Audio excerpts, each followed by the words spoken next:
Isang magandang at mapagpalang araw po sa inyo, mga minamahal naming taga-subaybay. Kumusta po ang inyong mga puso? Sa bawat pagsubok at ligaya ng buhay, sana'y lagi kayong nakakahanap ng kapayapaan. Samahan niyo po akong muli sa isang panibagong kwentong ating susubaybayan. Isang kwentong magpapaalala sa atin ng isang katotohanan.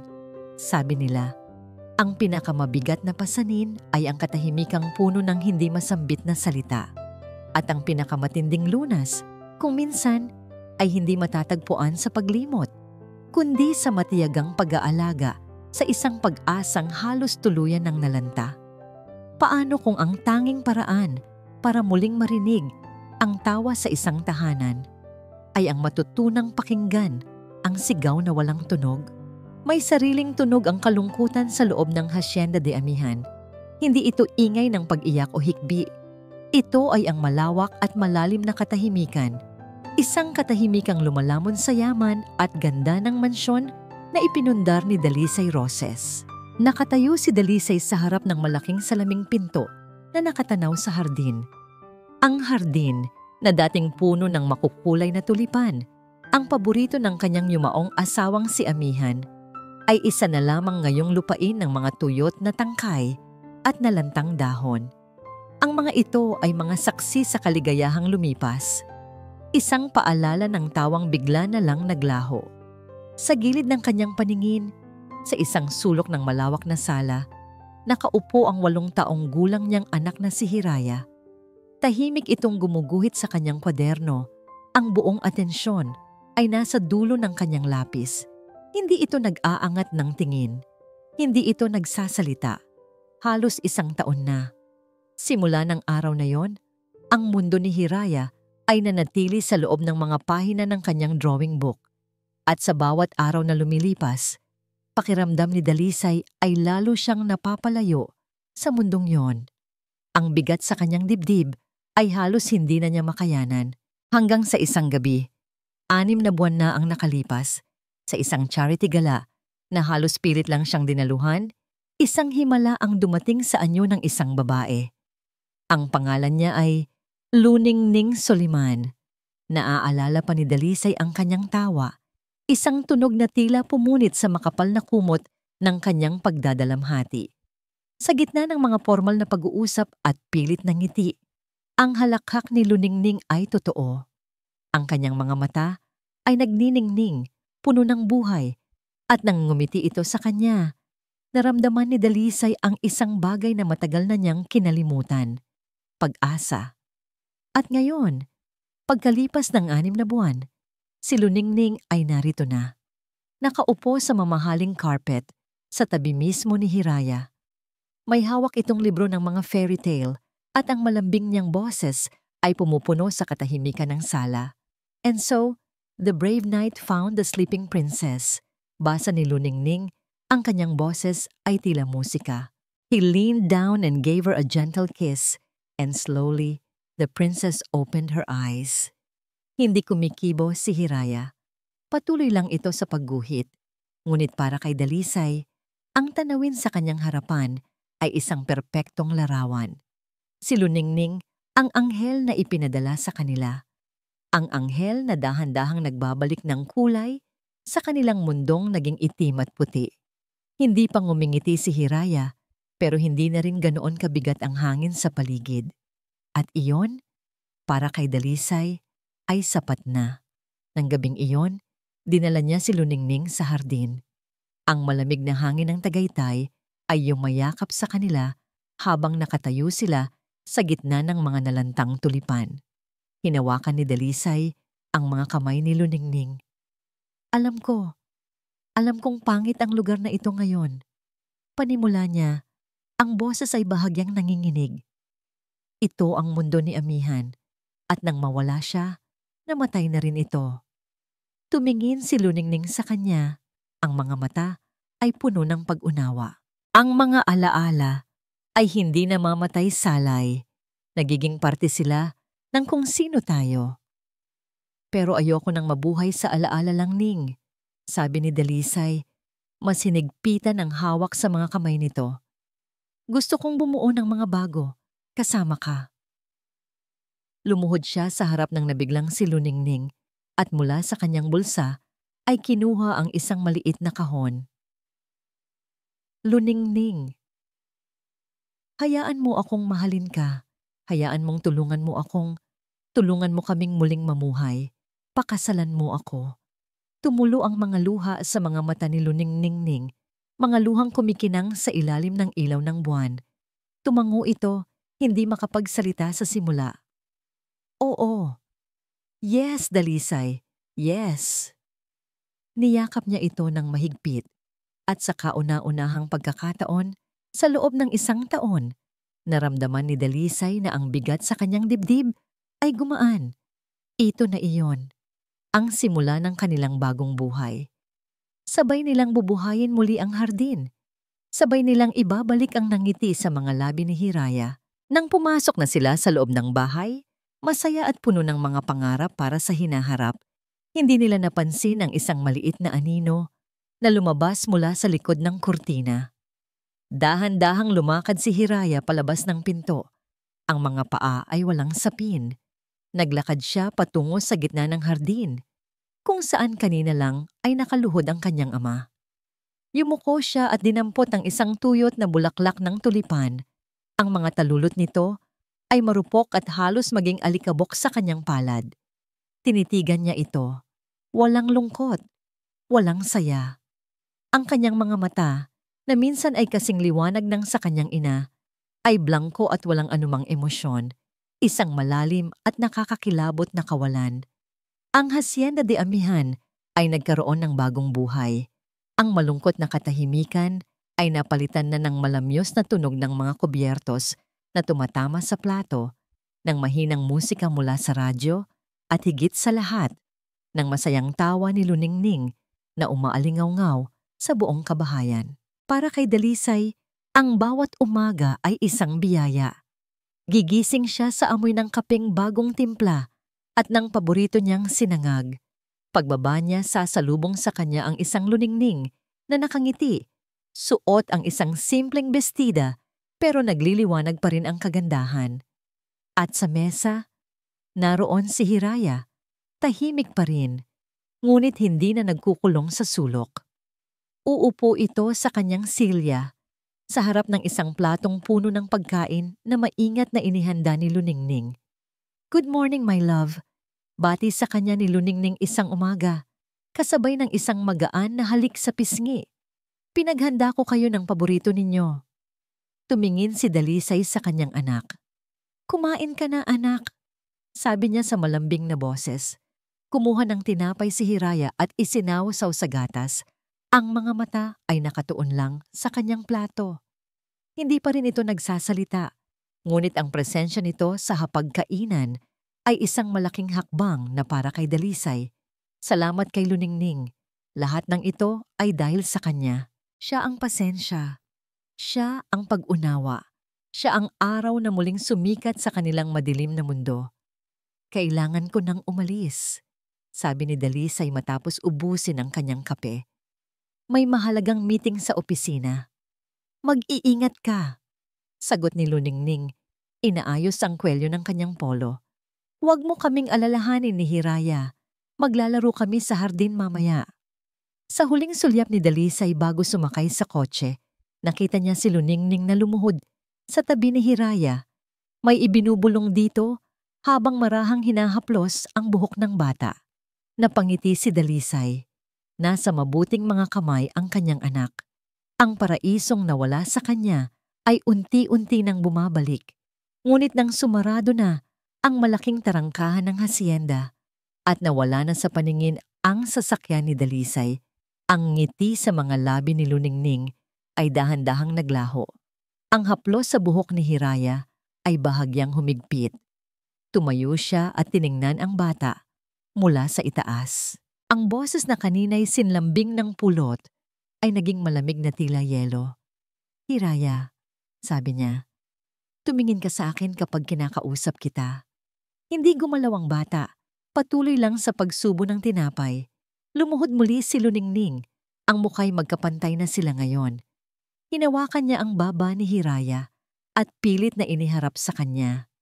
Alam mo ba, bulong niya, ang bawat salita ay may diin.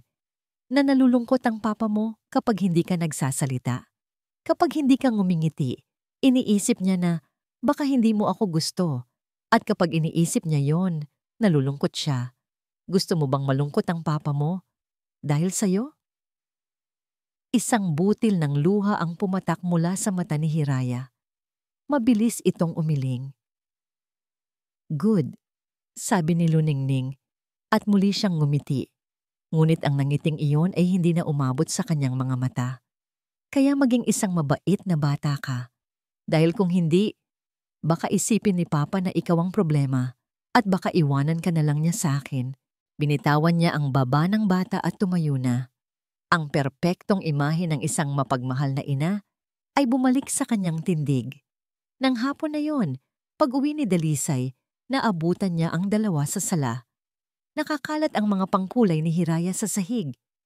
Si Luningning naman ay may hawak na baso ng tubig. Ang muka ay puno ng pag-aalala. Anong nangyari? Tanong ni Dalisay. Naku, mahal, pasensya na, sabi ni Luningning. Ang boses ay tila naiiyak. Hindi ko sinasadya. Natabig ko ang kahon ng mga paboritong crayons ni Hiraya. Ang clumsy ko talaga. Nasira lahat. Tiningnan ni Dalisay ang mga basag na pangkulay sa sahig. At pagkatapos ay ang malungkot na mukha ni Hiraya. Lumapit siya kay Luningning at niyakap ito. Ano ka ba? Okay lang yan. Aksidente lang. Huwag ka nang umiyak. Bukas na bukas, bibili tayo ng bago. Yung pinakamaganda pa. Gumaan ang pakiramdam ni Luningning. Ngunit si Hiraya ay nanatiling nakayuko. Pinupulot ang bawat basag na piraso ng kanyang mga pangkulay. Kinagabihan, bago matulog, dumaan si Dalisay sa kwarto ni Hiraya. Nakita niya itong muling gumuguhit. Sumilip siya sa papel. Iginuguhit nito ang isang babae. Isang babaeng napakaganda. Nakasuot ng eleganteng damit. Malapad ang pagkakangiti nito. Ngunit may isang bagay na mali. Ang mga mata. Ang mga mata ng babae sa guhit ay walang laman. Dalawang bilog na itim lang, blanko at malamig. Kinabukasan, habang nag-aalmusal, si Manang Flora, ang matagal ng kasambahay ng mga Roses, ay naglalatag ng mga plato. Nakita niya kung paano alagaan ni Luningning si Hiraya, kung paano nito subuan ng bata. Ngunit may napansin siyang kakaiba. Habang nakatalikod si Dalisay para kumuha ng kape, may ibinulong si Luningning kay Hiraya. Isang bulong na hindi narinig ni Manang Flora, ngunit sapat na para makita niya ang bahagyang panginginig ng balikat ng bata. Biglang nabitawan ni Hiraya ang kanyang lapis. Gumulong ito sa sahig. Kasabay noon, nag-angat ng tingin si Luningning at ang mga mata nila ni Manang Flora ay nagtagpo. Sa isang iglap, nawala ang lahat ng lambing at kabaitan sa mukha ng ginang. Ang mga matang tumingin pabalik kay Manang Flora ay hindi mata ng isang anghel. Ito ay malamig, matalim, at puno ng isang tahimik na babala. Ang kanilang kasal ay parang isang panaginip, isang marangya at perpektong panaginip. Ang simbahan ay napuno ng mga puting bulaklak, ang hangin ay puno ng mga bulungan ng paghanga, at sa dulo ng lahat, sa tabi ni Dalisay sa altar, ay si Luningning, nagniningning sa kanyang puting trahe de boda, isang tunay na anghel. Masaya si Dalisay. Sa kauna-unahang pagkakataon, sa loob ng mahabang panahon, ang kasiyahang nararamdaman niya ay buo at totoo. Ngunit sa gitna ng selebrasyon, sa isang saglit na katahimikan, napadako ang tingin niya kay Hiraya. Ang kanyang anak na babae, ang kanilang flower girl, ay nakatayo, malapit sa unang hanay ng mga upuan. Hindi ito nakatingin sa kanya, nakatitig ito kay Luningning. At sa mga matang yon, sa isang iglap, nakita ni Dalisay ang isang bagay na gumambala sa kanyang perpektong araw. Hindi ito pagkamangha, hindi ito saya. Ito ay takot. Isang dalisay at hindi maipaliwanag na takot. Ngunit kasing bilis ng paglitaw nito, nawala rin ito nang tawagin ni Luningning ang pangalan ng bata. At ngitian ito. Pinalis ni Dalisay ang pangit na pakiramdam. Guni-guni lang niya iyon. Naninibago lang ang anak niya. Kailangan lang nila ng panahon. Dinala niya ang kanyang bagong asawa sa isang marangyang resort sa Palawan para sa kanilang honeymoon. Habang nakahiga sila sa puting buhanginan, sa ilalim ng lilim ng mga puno ng niyog, hawak ang kamay ni Luningning. Naramdaman ni Dalisay na kompleto na siya. Ito ang buhay na pinangarap niyang muli. Hanggang sa tumunog ang kanyang telepono, nakarehistro ang pangalan ni Mana ng Flora.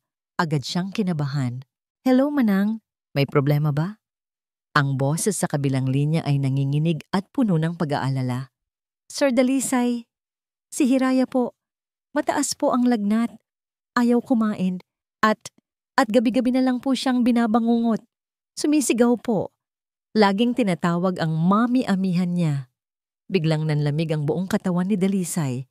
Ang paraiso sa kanyang paligid ay biglang naglaho. "Nasaan si Luningning? Ang titaning niya." "Nandito po, sir. Pero ayaw pong magpabukas ng pinto ni Hiraya. Nagkukulong lang po sa kwarto." Nang ibaba niya ang tawag, nakatingin sa kanya si Luningning. "Anong sabi, mahal? May problema ba?" "Si Hiraya. May sakit at binabangungot." Agad na umupo si Luningning. Ang mukha ay nagpakita ng sinserong pag-aalala. "Naku, ang baby girl natin. Huwag kang mag-alala, Salay. Baka naninibago lang talaga siya. Sa lahat ng pagbabago, normal lang yan sa mga bata." Ngunit hindi mapakali ang puso ni Dalisay. Kinabukasan din, maaga silang bumalik ng Maynila. Pagdating niya sa Hacienda de Amihan, hindi ang anak na may sakit ang una niyang nakita. Ang sumalubong sa kanya ay isang tanawing tila sumaksak sa kanyang puso. Sa hardin, ang hardin ni Amihan, naroon si Luningning, kausap ang kanilang hardinero. At sa utos nito, isa-isang binubunot mula sa lupa ang mga natitirang ugat ng mga tulipan. Ang lupang dating pinag-aalayan ng pagmamahal ng kanyang yumaong asawa ay winawasak. "Luningning, anong ginagawa ninyo?" Sigaw ni Dalisay. Ang boses ay hindi maitago ang pagkagulat at sakit. Lumingon si Luningning. Ang muka ay kalmado. Lumapit ito sa kanya at hinawakan ang kanyang braso. "Mahal, I was about to surprise you. Naisip ko kasi, para tuluyan na tayong makapagsimula ng bago, kailangan natin ng bago. Magtatanim tayo ng mga rosas, ng mga sunflower, mga bulaklak na magiging simbolo ng ating pagmamahalan. Gagawa tayo ng sarili nating mga alaala sa hardin na ito." Ang paliwanag niya ay lohikal. Ang paliwanag niya ay puno ng pagmamahal. Ngunit para kay Dalisay, ang bawat salita ay parang isang maliit na pagtataksil. At noon niya nakita si Hiraya. Nakatayo ito sa likod ng salaming pinto ng kanyang silid sa ikalawang palapag. Nakadikit ang maliliit niyang palad sa malamig na salamin, at sa kanyang mga pisngi, may mga luhang walang tigil sa pag-agos. Nakatingin ito sa ginagawang pagwasak sa hardin ng kanyang ina, at ang sakit sa mga mata nito ay hindi maikukubli. Nang gabing iyon, matapos niyang patulugin si Luningning, dahan-dahan siyang pumasok sa kwarto ni Hiraya. Gising pa ito, nakaupo sa kama at yakap ang kanyang mga tuhod. Umupo si Dalisay sa tabi niya. "Anak," mahinang sabi niya, "ayos ka lang ba? May masakit ba sa'yo?" Hindi sumagot si Hiraya, hindi man lang tumingin sa kanya. "Hiraya, kausapin mo naman si Papa. Nag-aalala ako. May gusto ka bang sabihin?" Sa halip na sumagot, bumangon ang bata. May kinuha itong isang lukot na papel mula sa ilalim ng unan. Walang salitang iniabot niya iyon kay Dalisay. Itinulak sa kanyang kamay na tila isang bagay na nagpapaso dito. Pagkatapos, mabilis itong tumakbo papasok sa banyo at isinara ang pinto. Naiwang mag-isa si Dalisay hawak ang papel. Dahan-dahan niya itong binuklat. Ito ay isang guhit na simple, iginuhit ng isang bata. Isang solong bulaklak ng tulipan ang nakatayo sa gitna ng papel. At mula sa itaas, isang paa na nakasuot ng isang matulis at eleganteng sapatos na may takong ang marahas na yumayapak dito. Ang bulaklak ay durog. Ang mga talulot ay wasak. Napatitig si Dalisay sa guhit. Isang nakakabinging katanungan ang biglang nabuo sa kanyang isipan. Ang guhit ng dinurog na tulipan. Ilang araw na itong hindi maalis sa isipan ni Dalisay. Tila ito isang tinik na bumaon ng malalim sa kanyang utak, nagdudulot ng laso ng pagdududa sa bawat sandali ng kaligayahang sinusubukan niyang namnamin. Kaya't gumawa siya ng isang desisyon. Isang desisyon na sa tingin niya ay kabaliwan. Ngunit kailangan niyang gawin para sa kanyang sariling katinuan. Nagpaalam siya kay Luningning na kailangan niyang lumipad pa Cebu para sa isang biglaang business meeting. Isang kasinungalingan. Ang totoo, nag-check-in lang siya sa isang mamahaling hotel sa Makati, ilang kilometro lang ang layo mula sa kanilang bahay. Sa loob ng kanyang suite, sa harap ng kanyang laptop, naroon ang kanyang buong mundo. Ang mga feed mula sa mga security camera na palihim niyang ipinakabit sa bawat sulok ng Hacienda de Amihan. Ito na ang paraan niya para malaman ang katotohanan.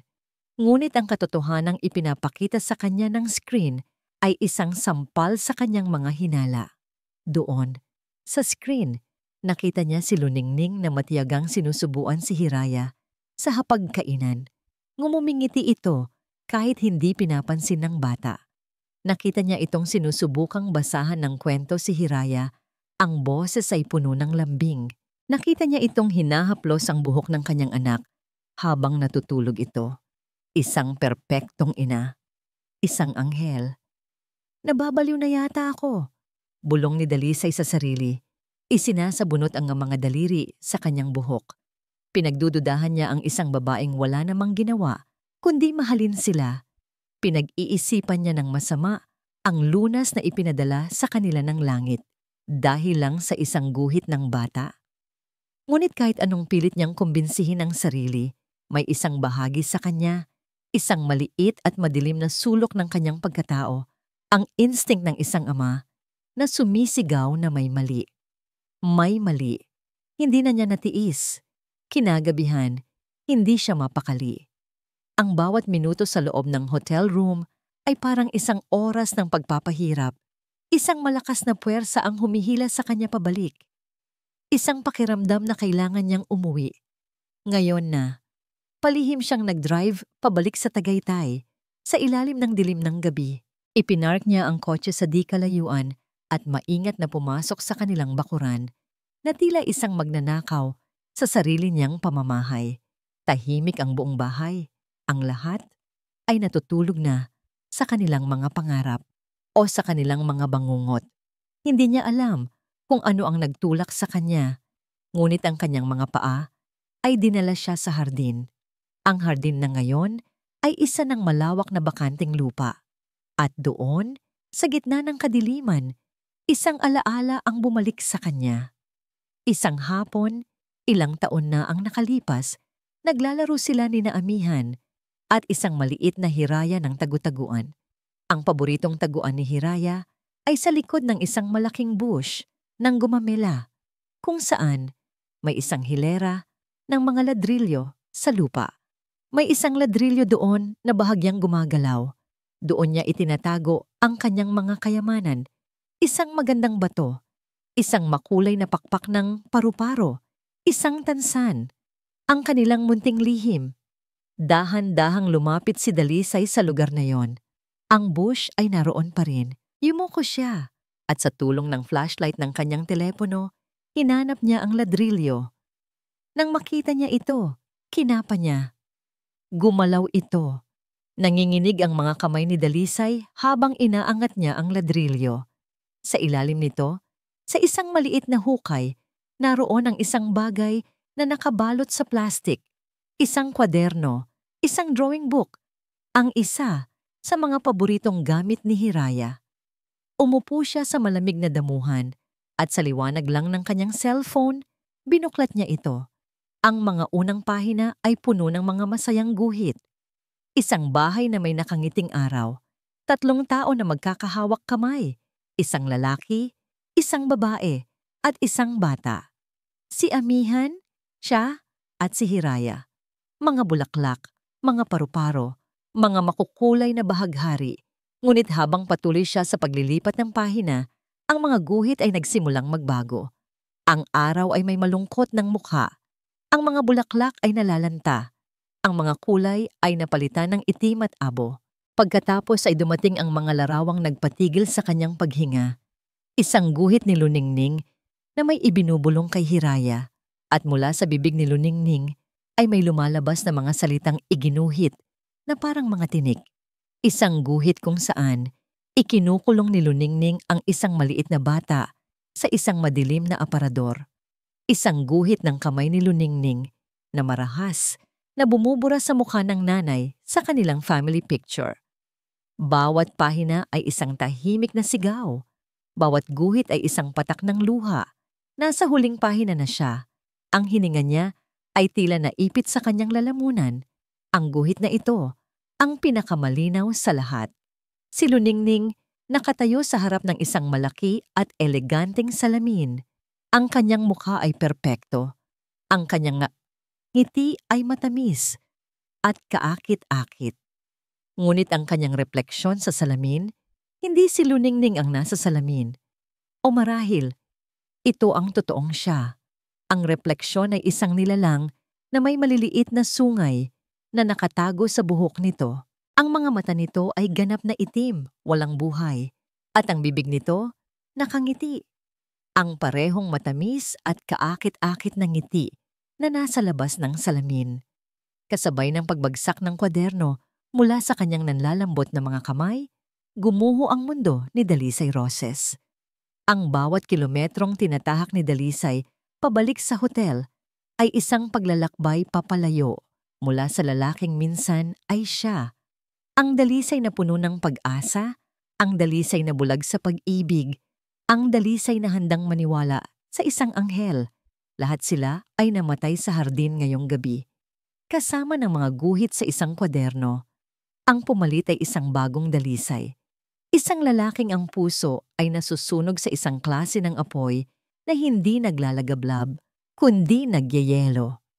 Isang yelong apoy ng puot at determinasyon. Ang mga larawan sa isipan niya, ang tinik na salita, ang madilim na aparador, ang demonyo sa salamin ay hindi na nagdudulot ng luha. Nagdudulot ang mga ito ng isang nakakakilabot na kalinawan. Kailangan niya ng pruweba. Hindi sapat ang mga guhit ng isang batang hindi makapagsalita. Sa mata ng batas, sa mata ng mundo, iyon ay imahinasyon lang. Kailangan niya ng isang bagay na hindi maikakaila. Isang bagay na sisira sa perpektong maskara ni Luningning nang walang anumang duda. At para makuha iyon, kailangan niyang gawin ang pinakamahirap na bagay sa lahat. Kailangan niyang magpanggap. Kailangan niyang sumayaw sa saliw ng musika ng ahas at kailangan niyang pangunahan ito. Kinabukasan, umuwi siya sa Hacienda de Amihan.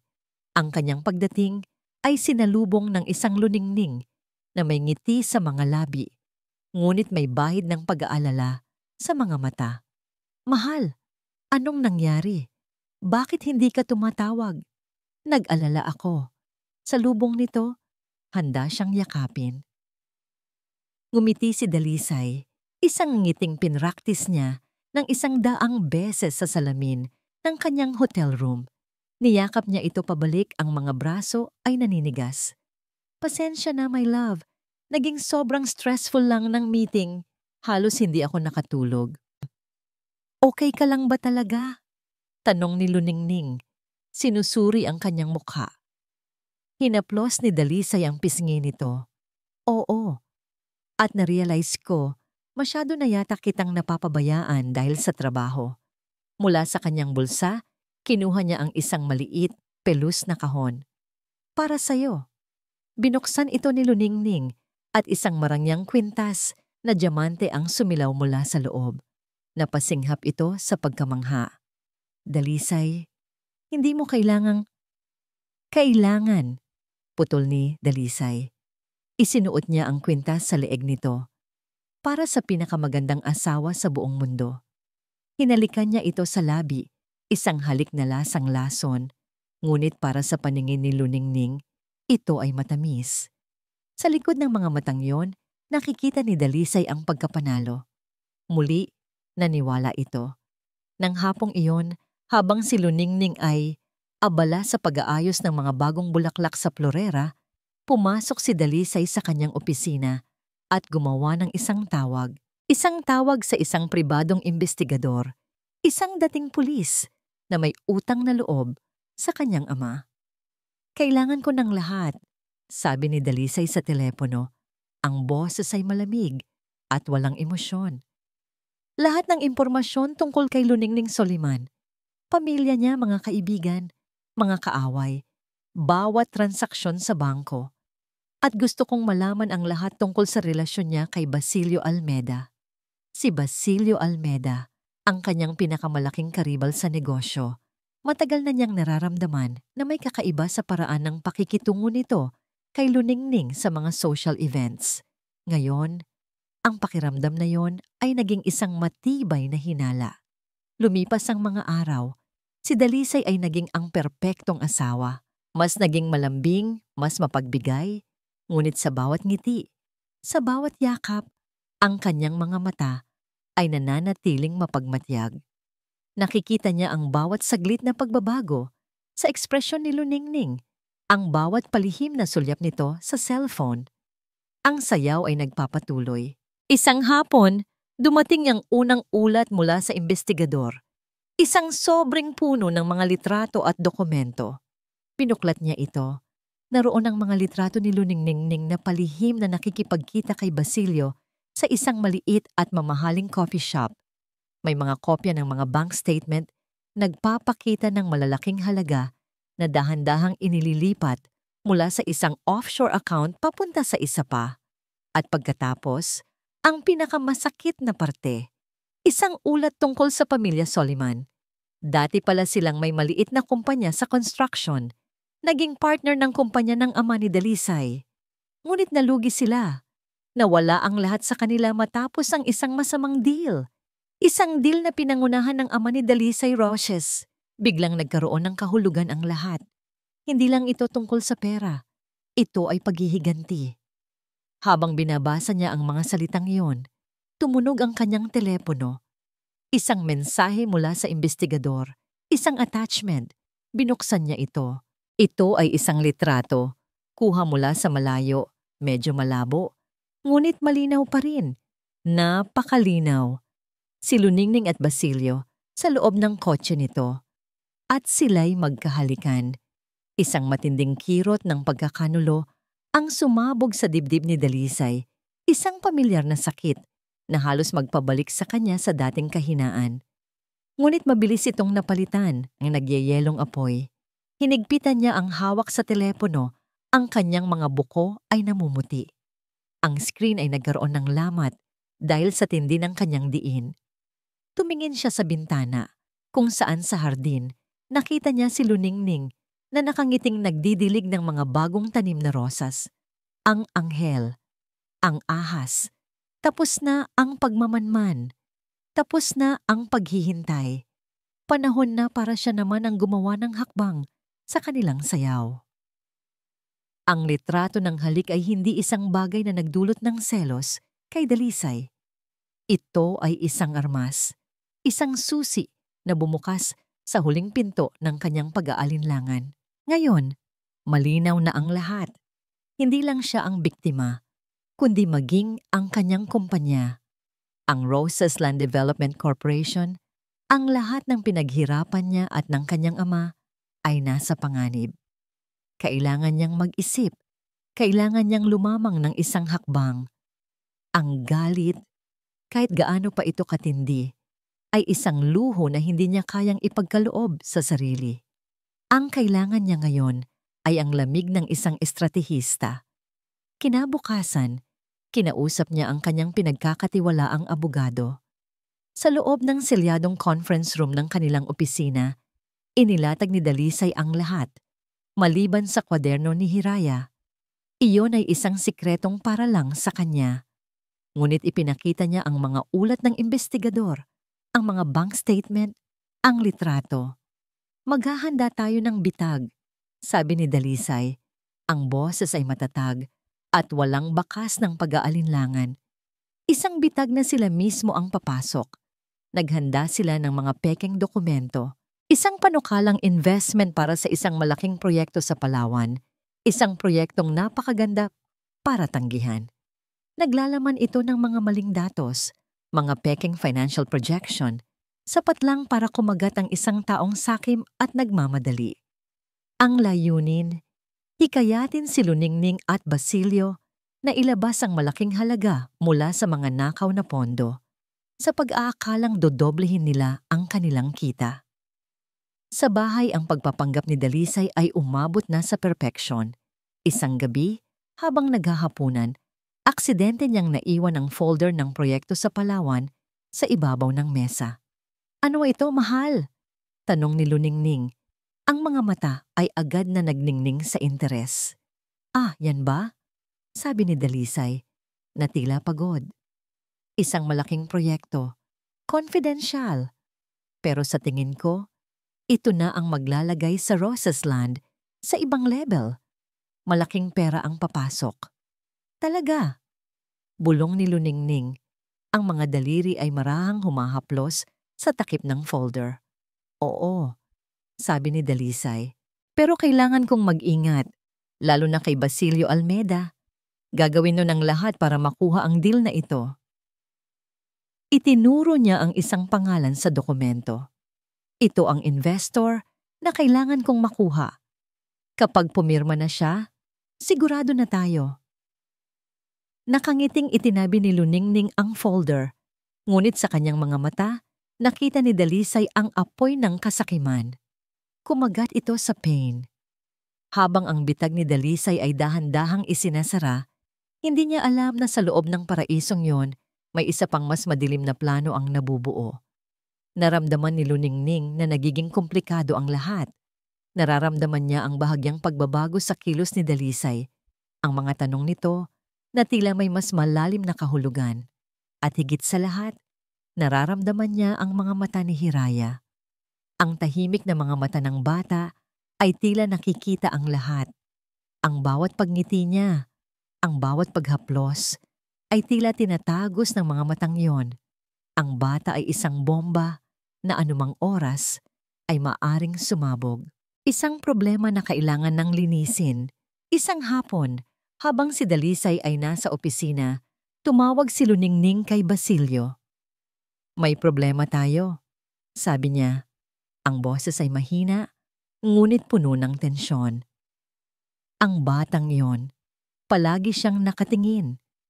Kailangan na nating bilisan. Kailangan na siyang mawala. "Huwag kang gagawa ng kahit anong katangahan, Luningning," sigaw ni Basilio mula sa kabilang linya. "Hintayin mong makuha natin ang pera. Huwag mong sirain ang lahat dahil lang sa isang bata." "Hindi mo naiintindihan," giit ni Luningning. "Siya ang panganib dito, Basilio. Isang tingin niya lang kay Dalisay, isang maling galaw, at tapos tayo." Ibinaba niya ang tawag, nanginginig sa galit at takot. Kailangan niyang gawin ito sa sarili niyang paraan. Isang paraan na magmumukhang aksidente. Kinahapunan, dinala niya si Hiraya sa ikalawang palapag. "Tingnan mo, Hiraya," sabi niya sa pinakamatamis niyang boses. "Ang ganda ng mga ibon sa labas, di ba?" Dinala niya ang bata palapit sa isang malaking pinto na papunta sa isang maliit na balkonahe. Ang pinto ay luma at ang trangka nito ay matagal nang sira. Isang bagay na alam ni Luningning. Binuksan niya ang pinto. "Gusto mo bang mas makita ng malapitan?" Itinulak niya ng bahagya ang bata papalabas. Ngunit bago pa man makagawa ng isa pang hakbang si Hiraya, isang boses ang pumigil sa kanila. "Ma'am Luningning?" Nilingon niya. Si Manang Flora, nakatayo sa may pintuan ng kwarto, may hawak na basket ng mga nilabhang damit. Ang mga mata ng matanda ay nakatutok, hindi sa kanya, kundi sa sirang trangka ng pinto at sa pagkakalapit ni Hiraya sa bingit ng panganib. Anong kailangan mo, Manang? Tanong ni Luningning. Pilit na pinapakalma ang kanyang boses. Pinapasabi po ni Sir Dalisay na bantayan ko raw po si Hiraya kapag abala kayo. Sabi ni Manang Flora, ang boses ay magalang, ngunit ang mga mata ay matatag. Dahan-dahan itong lumapit at marahang hinawakan ang braso ni Hiraya. Halika na, Hira. Oras na para sa merienda mo. Hinila ng matanda ang bata palayo sa balkonahe, palayo kay Luningning. Naiwang mag-isa si Luningning sa may pintuan. Ang kanyang mga kamay ay nakakuyom. Naintindihan na niya. Si Dalisay, ang pagiging extra sweet nito, ang pag-uutos kay Manang Flora, hindi ito pagmamahal. Ito ay pagbabantay. Alam na niya? Lumingon si Luningning at hinarap ang papalabas ng si Manang Flora. Ang kanyang ingana ng kanyang ngiti ay nawala na, napalitan ng isang ekspresyong puno ng pagbabanta. Manang, sabi niya, ang boses ay malamig na, tila isang patalim. May mga taong hindi dapat nakikialam sa hindi nila laban, lalo na kung gusto pa nilang makita ang paglubog ng araw bukas. Ang gabi ay bumagsak sa Hacienda de Amihan na may dalang bigat at lamig na hindi pangkaraniwan. Pag-uwi ni Dalisay mula sa opisina, ang sumalubong sa kanya ay hindi ang karaniwang ngiti ni Luningning. Ang sumalubong sa kanya ay ang tunog ng pag-iyak, isang malakas, hysterical na pag-iyak na nanggagaling sa kanilang silid. Kumari pa siya ng takbo paakyat. Naabutan niya si Luningning sa gitna ng kwarto. Ang mga damit mula sa kanyang aparador ay nakakalat sa sahig. Ang kanyang mamahaling kahon ng alahas ay nakabukas at walang laman. At sa isang sulok, nakatayo si Manang Flora. Ang mukha ay maputla. Ang mga mata ay puno ng pagkalito at takot. Luningning, anong nangyari? Sigaw ni Dalisay. Lumingon ito. Ang mukha ay basang-basa ng luha. Ang pagkukunwari ay perpekto. Dalisay, nawawala. Hikbi nito. Ang mga alahas ko, ang kwintas na bigay mo, nawawala. Itinuro nito si Manang Flora. Ang daliri ay nanginginig. Siya, nakita ko siya. Nakita ko siyang papalabas dito kanina. At nang bumalik ako, wala na ang lahat. Hindi po totoo yan, sir, sabi ni Manang Flora. Ang boses ay nanginginig, ngunit may dignidad. Naglilinis lang po ako sa baba. Hindi po ako pumasok dito. Sinunggaling! Sigaw ni Luningning, lalong lumakas ang pag-iyak. At hindi lang yan, Dalisay. Kaninang hapon, tinangka niyang saktan si Hiraya. Nakita ko. Tinulak niya ang anak mo malapit sa balkonahe. Siguro dahil nalaman niyang nakita ko ang pagnanakaw niya. Gusto niyang maghiganti. Bumagsak ang mundo ni Dalisay. Ang dalawang kasinungalingan, pagnanakaw at pananakit, ay pinagsama sa isang perpektong bagyo ng paninira. Tumingin siya kay Manang Flora, ang babaeng nag-alaga sa kanya mula pagkabata, ang babaeng pinagkakatiwalaan niya. Nakita niya ang katotohanan sa mga mata nito. Ngunit wala siyang pruweba. Sa harap niya, mayroon lang isang asawang umiiyak, isang eksenang perpektong isinadula, at isang kasambahay na walang kalaban-laban. Alam niya kung ano ang ginagawa ni Luningning. Tinatanggal nito ang huling kakampi niya sa loob ng bahay. Tinatanggal nito ang kanyang mga mata at tainga. Manang Flora. Simula ni Dalisay, ang bawat salita ay tila isang kutsilyo sa sarili niyang lalamunan.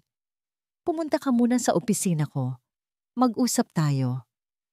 Sa huling pagkakataon, nagtagpo ang mga mata nila ni Manang Flora. Nakita niya ang sakit, ang pagkadismaya. Hindi para sa sarili, kundi para sa kanya at para kay Hiraya. Sa loob ng opisina, isinara ni Dalisay ang pinto. Bago pa man makapagsalita si Manang Flora, inunahan na niya ito. Kumuha siya ng isang checkbook at nagsulat ng malaking halaga. Manang, pakinggan niyo po ako, sabi niya. Ang boses ay desperado. Alam kong hindi totoo ang lahat ng iyon. Alam ko. Inabot niya ang tseke, pero kailangan niyo na pong umalis. Ngayon din, mapanganib na po dito para sa inyo. Ito na lang ang paraan ko para protektahan kayo. Tinitigan ni Manang Flora ang tseke. Pagkatapos ay tumingin sa mga mata ni Dalisay. Dahan-dahan itong umiling at may isang butil ng luha na pumatak mula sa kanyang mga mata. Ang pera ninyo, sir, ay hindi ko kailangan. Ang inaalala ko ay kayo at lalo na si Hiraya. Huwag po kayong mag-alala, Manang. Ako na po ang bahala. Pilit niyang sinabi. Ngunit ang mga salitang yon ay walang bigat, kahit sa sarili niyang pandinig. Nang gabing iyon, pinanood ni Dalisay mula sa bintana ang pag-alis ng taxi na sinasakyan ni Manang Flora. Kasabay ng paglaho ng mga ilaw nito sa dilim, naramdaman niyang tila siya na lang ang natitirang sundalo sa isang digmaang hindi niya kayang ipanalo. At ang pinakamasakit na dagok ay hindi pa dumarating.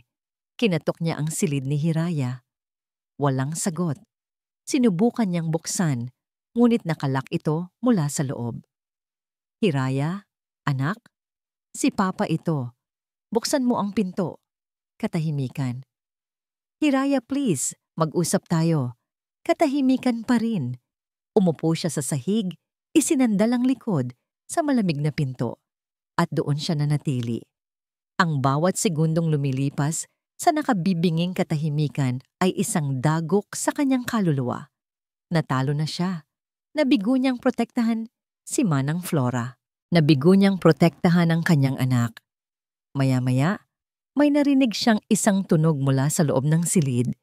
Isang tunog na napakahina ngunit malinaw.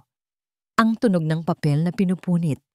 Sumilip siya sa maliit na siwang sa ilalim ng pinto.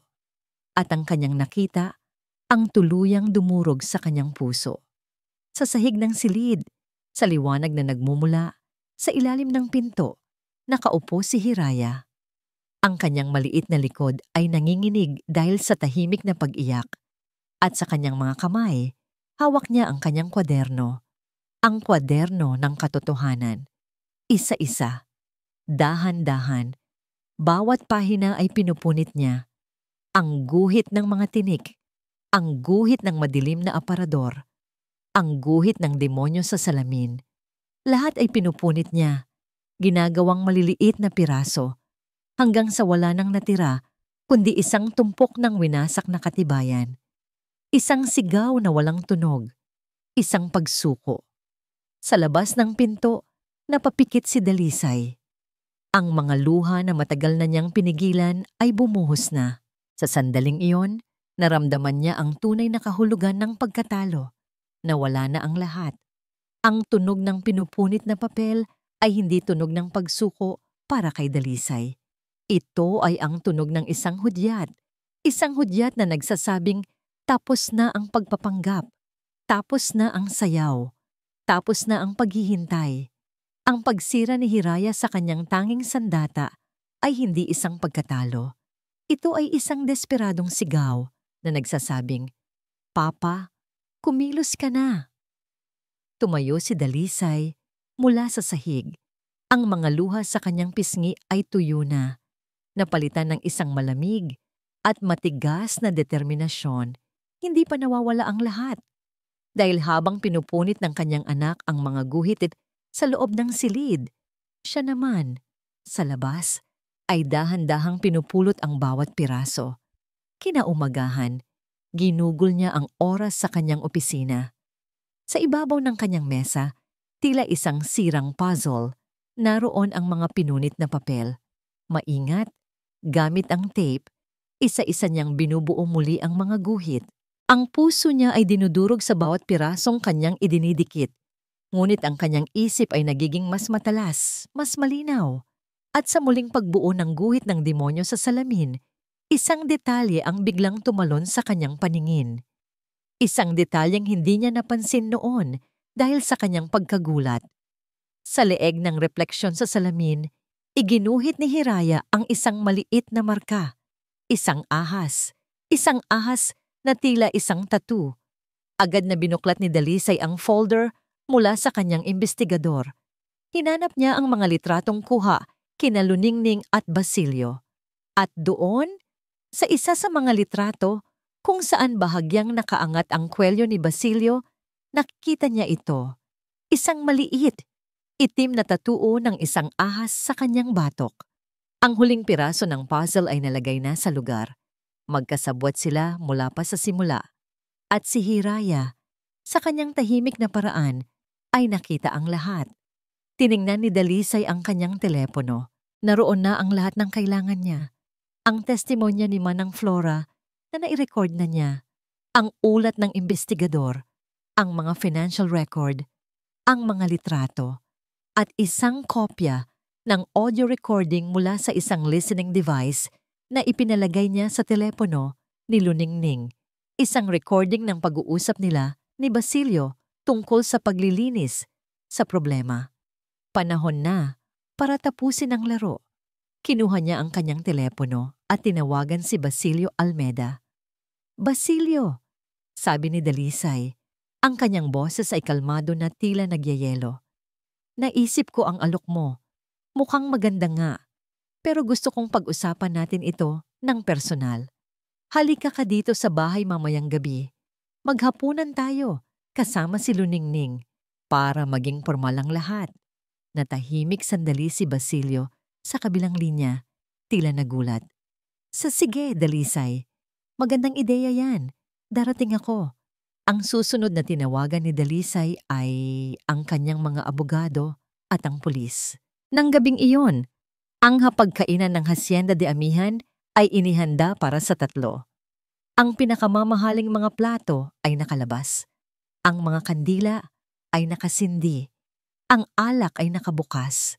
Ang eksena ay perpekto para sa isang celebration, ngunit ang hangin ay mabigat sa isang tensyon na halos nahihipo.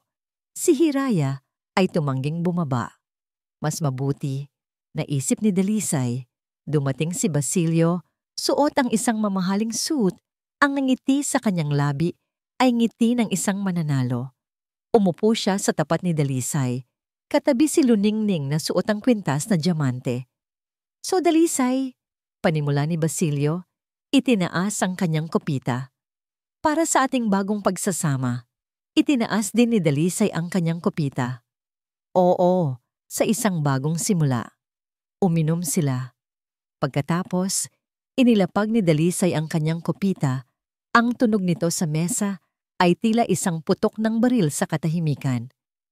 "Pero bago tayo magpatuloy," sabi ni Dalisay, "may gusto lang akong ipakita sa inyo."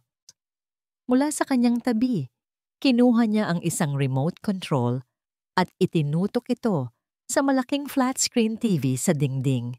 Ang unang lumabas sa screen ay ang mga financial statement, ang mga perang nawawala. Sumunod ang mga litrato, ang palihim nilang pagkikita, ang kanilang paghahalikan. Ang mukha ni Luningning ay nagsimulang mamutla. Ang nangiti ni Basilio ay naglaho. "Mga pekeng ebidensya lang yan, Dalisay," sigaw ni Luningning. Ang boses ay nagsisimula ng manginig. "Talaga ba?" tanong ni Dalisay. "Kung gayon, baka gusto niyong pakinggan ito." Pinindot niya ang isa pang buton at mula sa mga speaker, umalingaw-ngaw ang boses ni Luningning. "May problema tayo. Ang batang iyon, kailangan na siyang mawala." Sinundan ito ng boses ni Basilio. "Huwag kang gagawa ng kahit anong katangahan, Luningning." Sa isang iglap, tumayo ang dalawa, handa ng tumakbo. Ngunit bago pa man sila makahakbang, bumukas ang mga pinto ng dining room. Pumasok ang mga pulis, kasama ang mga abogado ni Dalisay. "Luningning Soliman, Basilio Almeda, inaaresto kayo para sa mga kasong attempted murder, fraud at conspiracy," deklara ng hepe ng pulisya.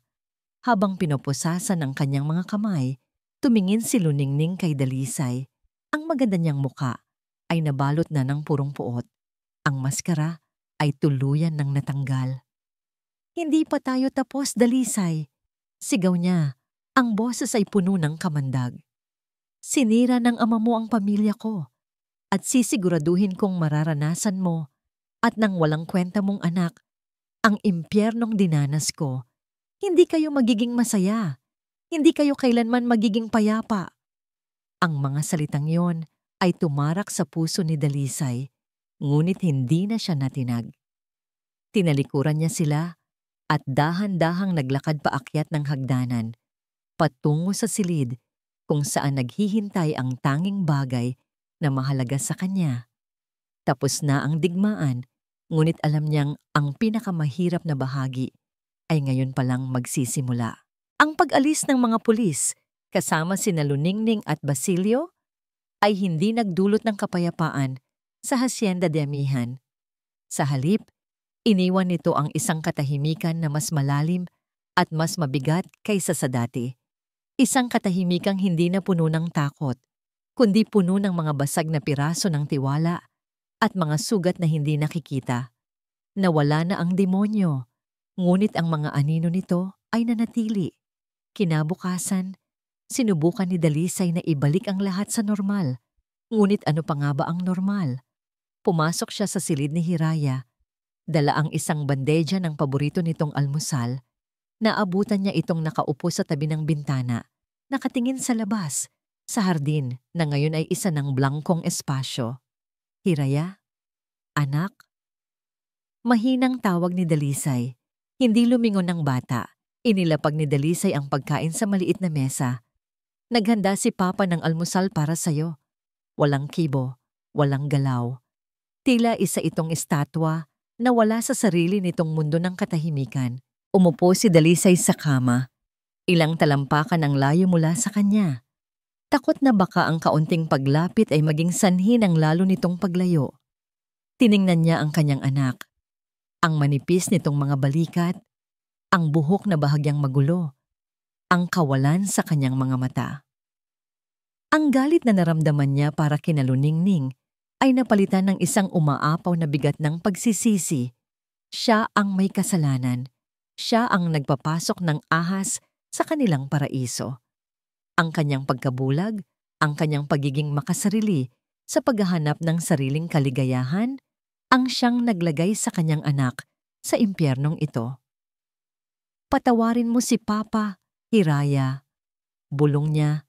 Ang mga salita ay tila papel de liha sa kanyang lalamunan. Patawarin mo ako.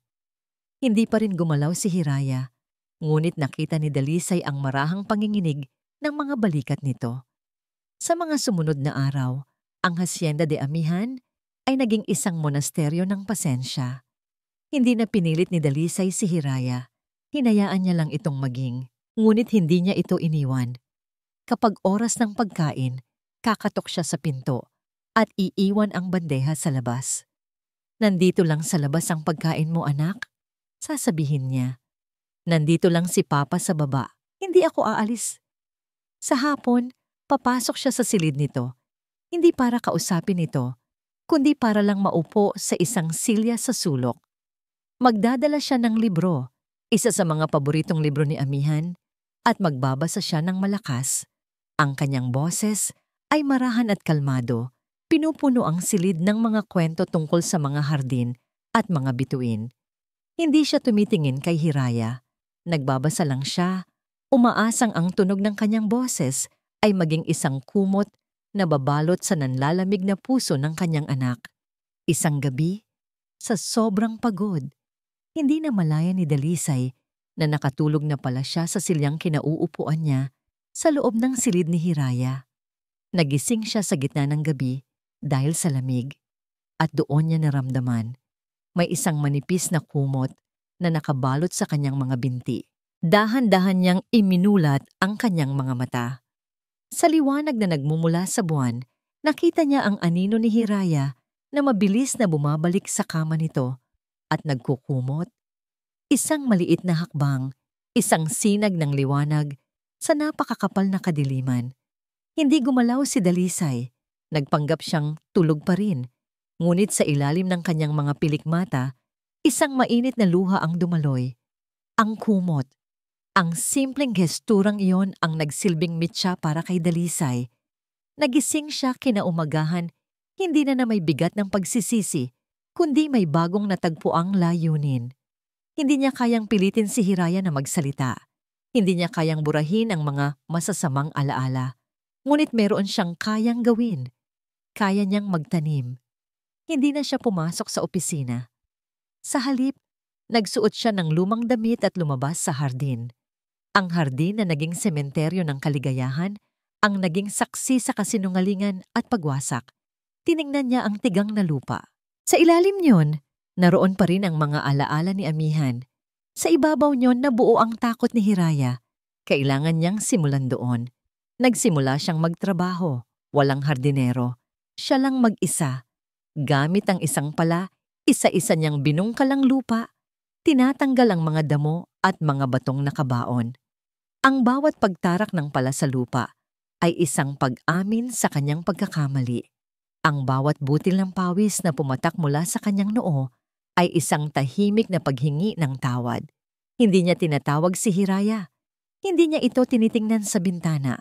Nakatuon lang siya sa kanyang ginagawa mula umaga hanggang sa paglubog ng araw. Ang kanyang mga kamay, na sanay sa pagpirma ng mga kontrata at paghawak ng mga papeles, ay nagkaroon ng kalyo at mga gasgas. Mula sa kanyang silid sa ikalawang palapag, sa likod ng kurtina, tahimik na nanonood si Hiraya.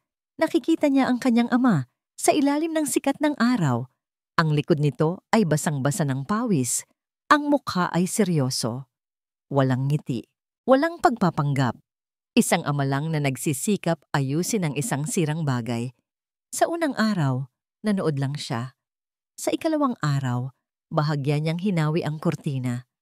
Sa ikatlong araw, tumayo na siya sa harap ng salamin, hindi na nagtatago. Ang blangkong ekspresyon sa kanyang mga mata ay unti-unting napapalitan ng pagtataka. Nang hapong iyon, habang nagpapahinga si Dalisay, naalala niya ang isang bagay.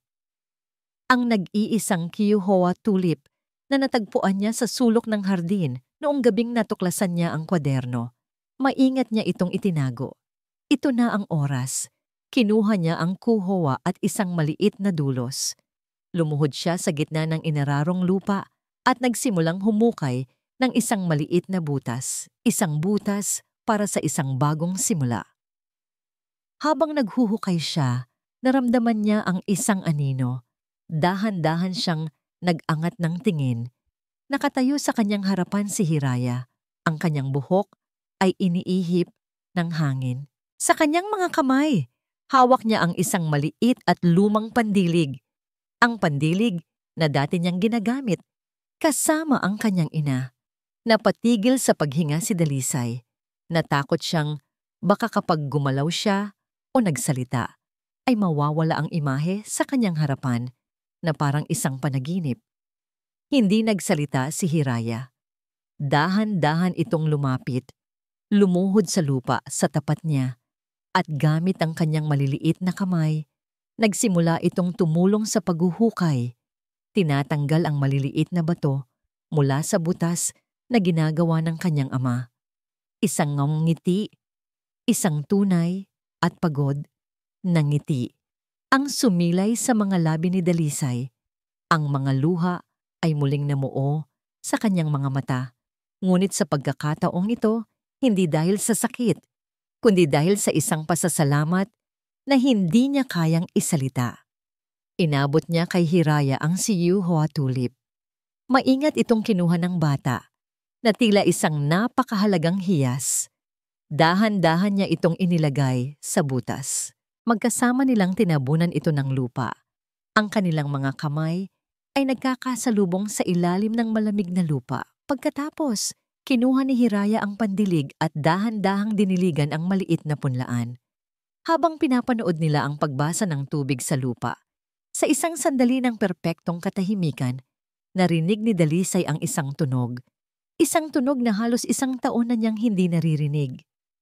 Ang tunog na halos makalimutan na niya. Ang boses ng kanyang anak. "Salamat po, Papa." Isang bulong. mahina, bahagyang paos. Ngunit para kay Dalisay, ito ang pinakamalakas at pinakamagandang musikang kanyang narinig sa buong buhay niya. Hindi na niya napigilan ang sarili. Marahan niyang niyakap si Hiraya. Sa una, nanigas ang katawan ng bata. Ngunit maya-maya, naramdaman ni Dalisay ang maliliit na braso nito na dahan-dahang gumanti ng yakap sa kanyang likod. Magkayakap sila sa gitna ng hardin, ama at anak. Dalawang pusong nasugatan na nagsisimula ng maghilom. Sa kanilang paanan, isang pangako ang nakatanim sa lupa. Alam nilang mahaba pa ang daan. Marami pang luhang papatak. Marami pang katahimikan na kailangang punan. Ngunit sa unang pagkakataon, alam nilang hindi na sila mag-isa sa paglalakbay na yon. Sabay nilang hihintayin ang muling pagyabong ng mga tulipan.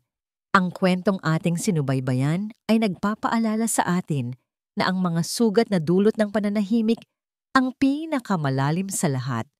Ngunit ipinakita rin nito na walang sugat na hindi kayang hilumin ng pag-ibig na matiyaga at tapat.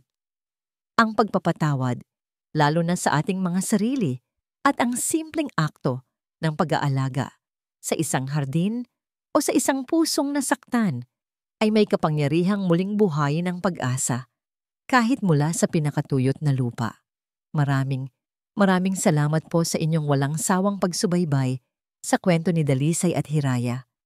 Ang kanilang paglalakbay ay nagtapos na, ngunit ang aral nito ay mananatili sa ating mga puso. Nais po naming marinig ang inyong mga saloobin. Anong bahagi ng kwento ang pinakatumatak sa inyo? At anong uri naman ng mga kwento ang gusto ninyong mapakinggan sa mga susunod? I-comment nyo lang po sa ibaba. Hindi dito nagtatapos ang ating paglalakbay. Marami pa pong kwentong kasing ganda at mas puno ng aral dito sa aming channel. Kung nagustuhan nyo ang kwentong ito, i-like, i-share sa pamilya at mga kaibigan. At mag-subscribe na rin para lagi kayong updated sa mga susunod pa naming kwento. I-click nyo ang notification bell para kayo ang unang makarinig kapag may bago kaming upload. Pagpalain po kayo ng Panginoon, kayo at ang inyong buong pamilya. Hanggang sa muli.